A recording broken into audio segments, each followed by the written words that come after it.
મારી વિનંતી છે તો મારા કોઈ મને સાથ આલો તમે ઠાકોર હોય તો, કેમ કે હું 60 વર્ષથી વહેરું છું અને મને પટલિયા ગાઢવા બેઠા છે, પડતર જમીનમાં હું છું. હવે મારે ક્યાં બાળ બચ્ચા લઈને જાઉં?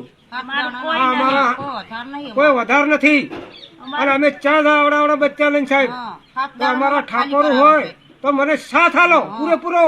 જો મારા ઠાકોર હોય તો મને સાથ આલો પૂરેપૂરો. ચા જાઓ અમે, કોઈ વધાર નહીં.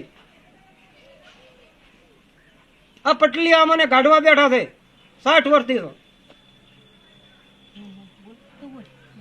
અમે 60 વર્ષથી રસ ઠાકોર સેનાને હાથ જોડી વિનંતી કરતા અમને 7 દિવસમાં કાઢવા બેઠા છે. અમે 7 દિવસમાં જ છે એવી રીતે અમે બાળ બચ્ચા લઈને અમે જવાનું જ છે. અમારે અમે આટલા વર્ષથી હોય રસ અમારો ન્યાય જોવે, અમને ન્યાય લાવો ઠાકોર સેના. અમારે ક્યાં જાઉં? ચા જાવ અમે આવડા બચ્ચા લઈને ચા જાય ને કે આત્મહત્યા છે અમારી.